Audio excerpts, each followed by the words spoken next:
Welcome everyone to episode 66 of 1 Hour, 1 Decision. I am Chris. And I am Tom. And we take 60 minutes and play a random game on Xbox Game Pass and decide, do we like breaking rifts? Or would we rather emerge for them like kaiju? Oh, well done. This episode, we're going to be talking about The Riftbreaker by EXOR Studios. This game came out back in October of 2021. And as usual, I played this on the PC. It was a not bad 5.91 gigabytes on the PC. Tom, what about you? Oh, Chris, this is an interesting thing to talk about. I was unable to install this on the Xbox One, but what? Okay. I was still able to play it thanks to the implementation of their new cloud gaming service. Woo! Wow, well done. That's pretty cool. So you were streaming the game essentially. Yeah, I guess so. It's an Series X/S exclusive. Mm-hmm. You need to have one of those consoles to play it on the Xbox. But you can play it on the Xbox One, apparently with another 100 or so games. It does not install on your system. It just plays off of Microsoft servers, and there we go. That's awesome. Well, this is it.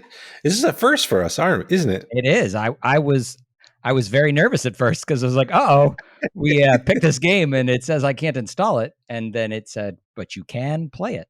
And I was like, oh, okay. Cool. So we'll talk about that a little bit, won't we? Yeah.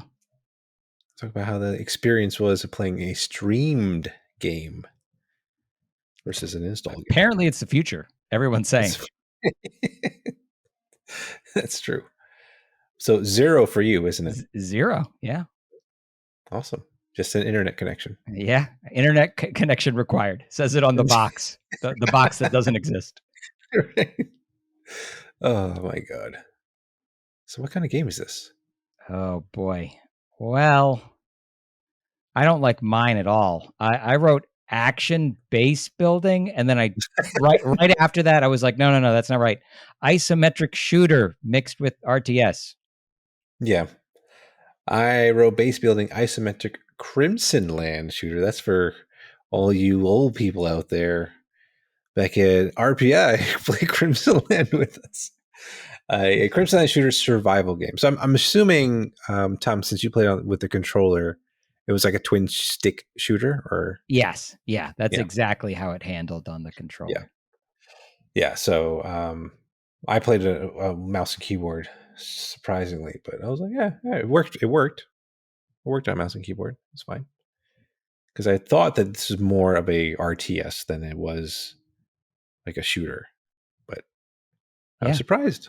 Yeah, ditto. Speaking of, what is the game loop, Chris? I put complete objectives and survive. Yes, I agree with you. I have build a base to survive onslaught of enemies, rinse, repeat. That was my experience. Yeah, which was absolutely accurate. Absolutely accurate. But now we got to talk about what we like, don't we? Yeah. Why don't you start? Exosuits!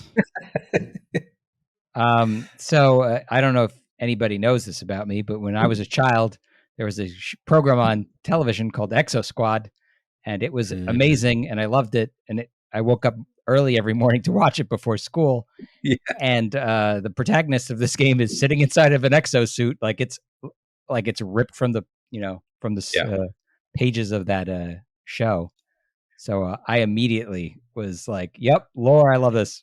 Yes. But this is a talking exosuit. I don't think they. Yeah, this was weird. So yeah, in Exosquad, you brain jack into your mech and you just kind of control it. It's like a natural extension of your body. Right. In this, it is more like Jarvis, right? It has an AI.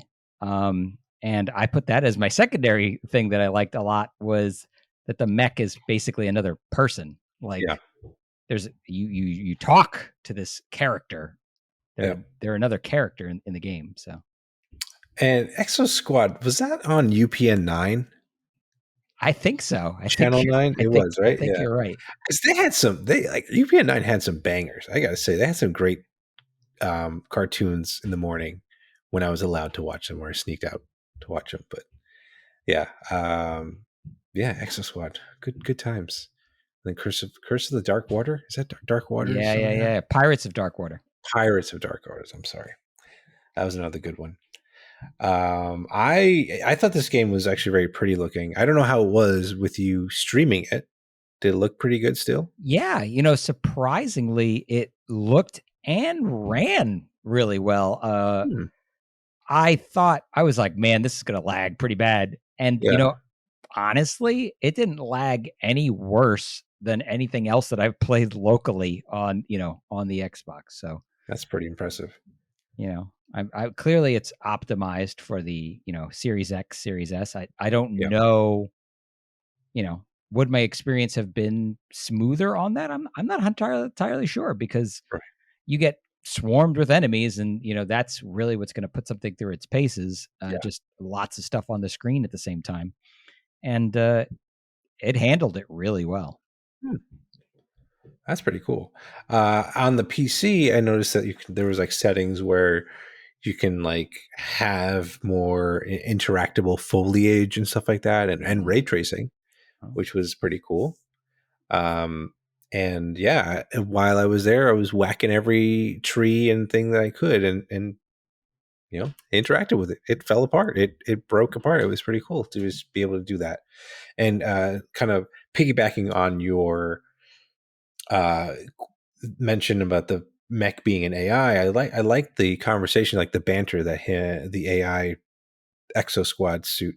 I thought that the Exosquad suit was, or the mech suit was more of like if Bumblebee and a Starcraft SCV unit had a baby, okay, yeah, they would have this is what the exosuit looked like to me. But yeah, it was pretty cool. Controls felt pretty good, pretty tight, all things considered.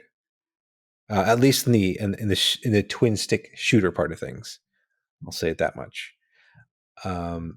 It definitely gave me StarCraft vibes. Is yeah. it whether it is the view that you're at, and that like kind of isometric view, or the fact that you had like essentially like little zergs running at you, rushing you at your base. I was like, oh god, I'm going through a zerg rush again. Yeah, Please. yeah, it definitely had some major StarCraft Yeah. vibes. Um, the one thing, I don't know if you were able to see this, but there's an option for Twitch integration. So what happens is if you turn that on, you link up your Twitch account. Anyone that's watching and it's in the chat has there'll be like a basically like a chat bot that sends out a notification to do a vote for certain things that happen during the game. So Interesting.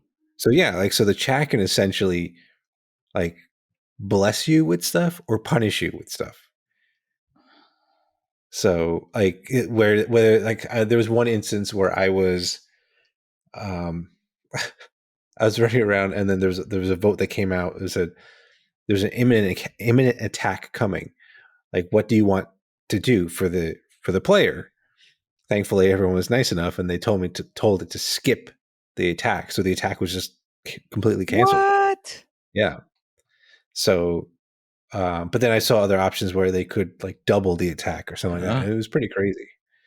So it was a cool idea though to get people to interact with you during a game or whatnot if you're doing Yeah. this game on stream. What else do you want to bring up here? It did feel so. I too thought it was going to be much more of an RTS, but it Mhm. is much more action focused than a standard RTS. I felt a lot more like in control of the individual. You really only control the one unit, Right. so I felt very like in control. Whereas like there's a level of abstraction when you're playing an RTS where you feel like you sent them off and Yeah. well, good luck, guys. Kind of thing. Yeah. Obviously you can take control and micromanage, Right. but you're much more like in it in this. It kind of Mhm. reminded me of Brutal Legend in that way. Yes. Yes. Very much so. where you're That was another good boots game. on the ground. You're controlling, a character in a otherwise kind of RTS setting. Right. Okay, cool. So we got a lot of things that we liked, I Yeah. thought. Yep. Let's talk about some of the stuff that we didn't like. Do you want to start this time since I started? Sure. I'll say this game is tough even on easy. I had a challenge because I felt like there was just a lot of stuff thrown at you. Yeah. Like my playthrough of the game. I played like 35 minutes of just the prologue.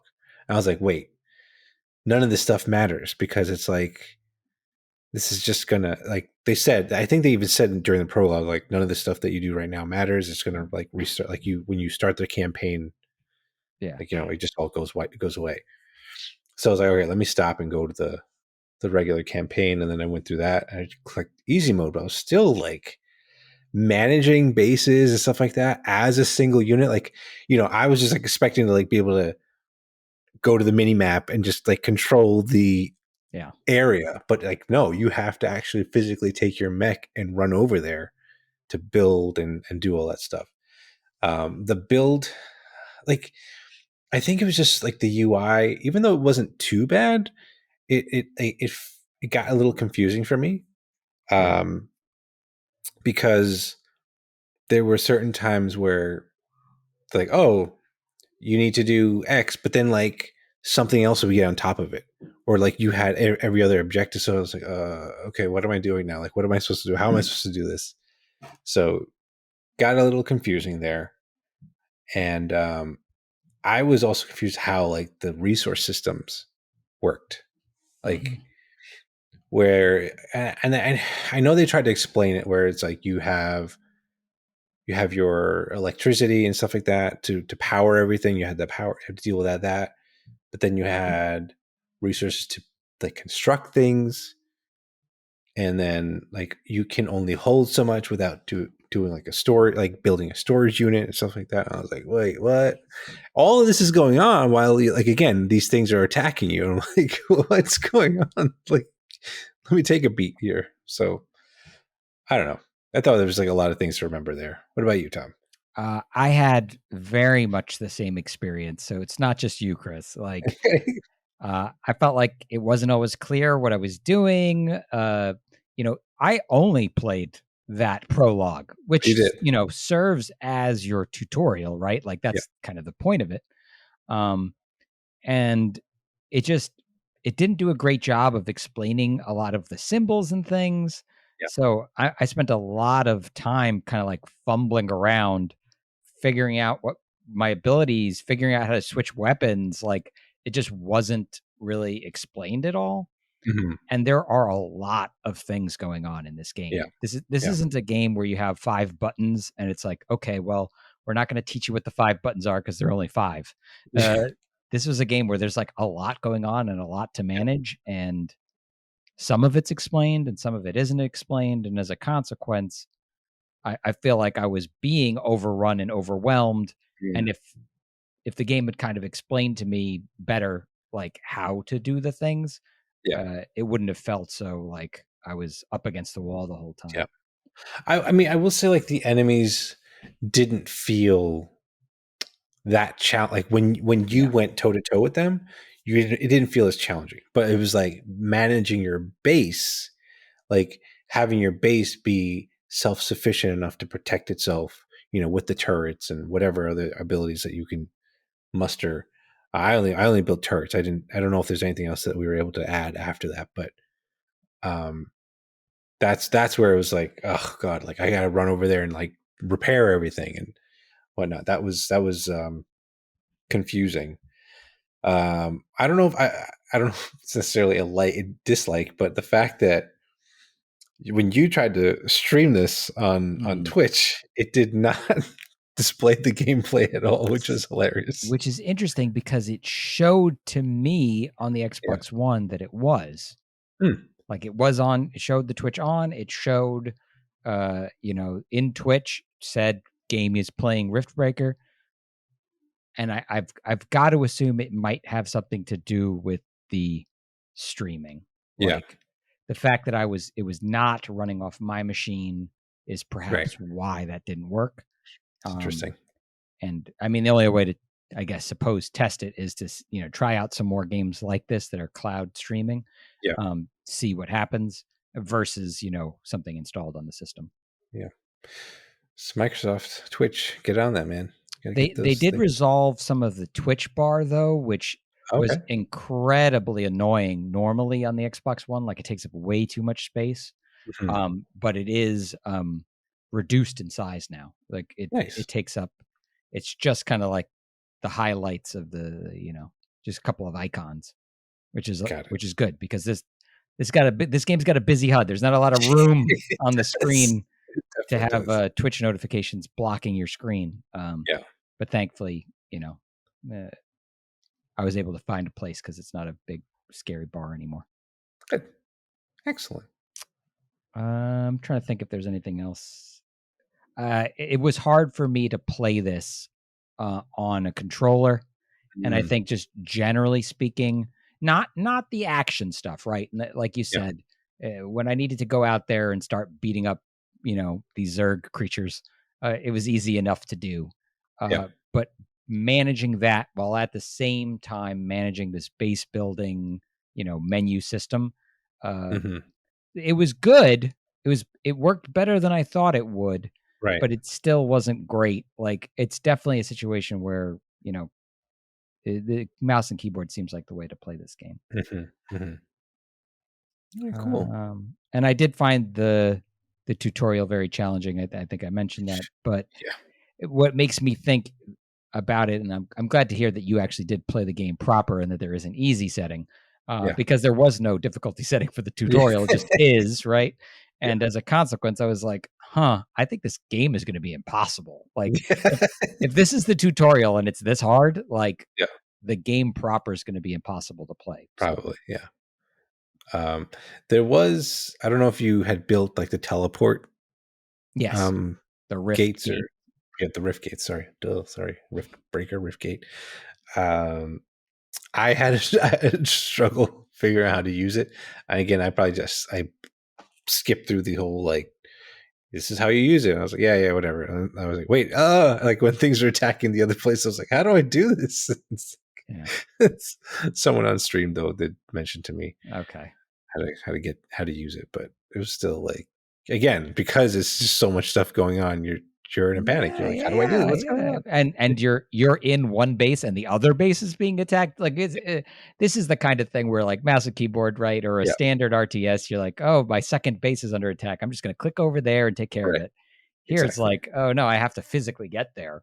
I mean, and the rift gates, right, are there to expedite that process. Right. But you still have to go into menu systems and futz around and activate that power to get over there.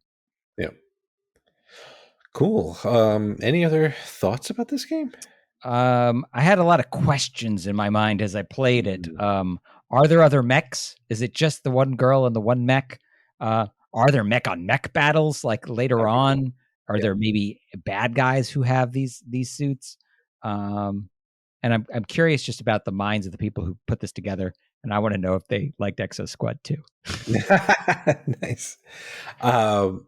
I did hear that there is supposed to be co-op coming to this game. Ooh, which could be pretty cool. You know, you guys managing multiple bases and stuff like that. That could be fun. But according to How Long to Beat, this game takes about 30 hours to beat the campaign. 30 hours. That's chock full of content right there. And it does have Xbox Cloud saves. I don't know if it's Play Anywhere, but I guess technically, maybe since you're playing it on the cloud, you can, like if you had a PC that can run it, you could probably, or a Series S or X, you could pick up where you left off and go from there. So that's pretty cool. Yeah. Yeah. I agree. Yeah. Well, Chris, we've reached the critical moment.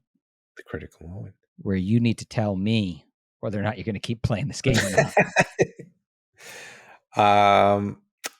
You know what? I got to my end at the end of my hour, Mm-hmm. and you and I talked about this before, like, and where a game you put your you put take your hands off the keyboard or the controller, but you still want to save the game. Mm-hmm. I think it's a good sign, right? It's a good Yeah. sign if you want to make sure you save your progress during this game. And that's what happened with me with this game. Even though I was definitely overwhelmed, I felt there was a lot of stuff going on. The 30 hours though is kind of like I don't know about that, but it is a it was a fun time, and I don't know. I mean, I'll keep playing it for a bit, but I don't know how much longer I'll play it. But I think I will continue to play this game, so I'm going to keep it. What about Nice. you, Tom? Okay. So I will preface this by saying, yes, I agree with you. In Yeah. fact, I think I cheated some where I Oh. played more than an hour, but I got that sense where I was like, one of two things is going to happen here at the end of the, like, I was in the tutorial and the shit was hitting the fan. And I was like, okay, so the tutorial is either over or I'm about to perma die. Like Mhm. one of these two things is about to happen. Yeah. And so I was like, I'm going to see how this plays out. And spoilers, it's both. The tutorial puts you in an unwinnable scenario. You die, and that's how the tutorial concludes.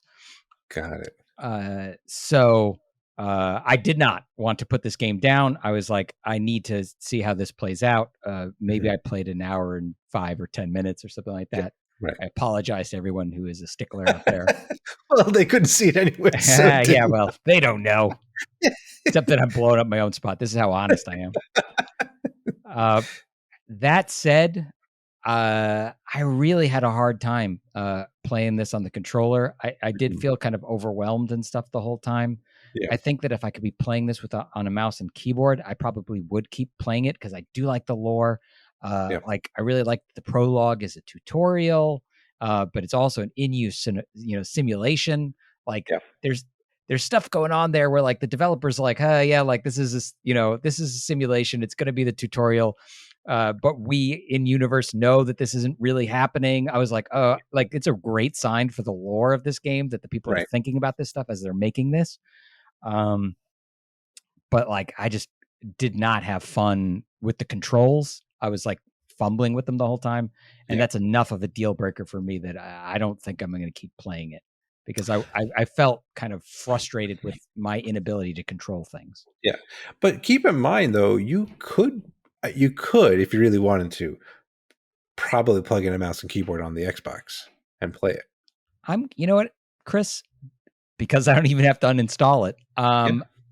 Let me try that out and see what happens. Let me see if I can play it with the mouse and keyboard. And the other thing to consider is even my dinosaur of a PC might be able to run this That's because it's not true. running on my computer. That's true. It's running on their servers. So I'm going to try both of those things out and see. I'll let you know. Yeah. Cool. Awesome. So those are our thoughts. Let us know what you think of this game. Follow us and say hello on Twitter at TC1H1D or shoot us an email at TC1H1D@outlook.com. Check out our next streams, which by the way, we are an affiliate. We are a Twitch affiliate now. Hey now. Check us out on twitch.tv/1H1D. And if you're watching this podcast on YouTube, send us a comment down below and we promise to read and respond. And as always, 1H1D is part of the QTB network. And if wrestling is your thing, check out the Double DQ Wrestling Podcast with Enzo and Biggs at quitthebuild.com/double DQ. And don't forget, they're still doing that QTB Legends series, docuseries. It's a 6-part series, so it's pretty cool. Limited Yeah. series. Limited series, yes. It's a 6-part series documenting the early days of EA Sports, which is It's in pretty the cool. game. It's in the game. They got rid of that, didn't they? Yeah, they did. That was a while ago. But so yeah, Tom. Yes. We gotta find out what we're playing next, don't we? Yeah, that's part of the process, ain't it? Yeah. It's definitely part of the process. So we're gonna do the Surprise Me button this time. Okay. But if you guys have any random games that you want us to try out, let us know. But here we go. Let us know what we're playing next. Xbox picked. Okay. Lightning Returns Final Fantasy 13. Because we can't escape playing sequels. Yes, we got a sequel again. And it's a Final Fantasy game. So. But it's not connected to the Final Fantasy game that we already played. No, it is not. I don't think so anyway. We'll find out, won't we? So thank you so much, everyone, for listening, tuning in, however you get this podcast. And we will catch you on the next one. Thanks, everybody.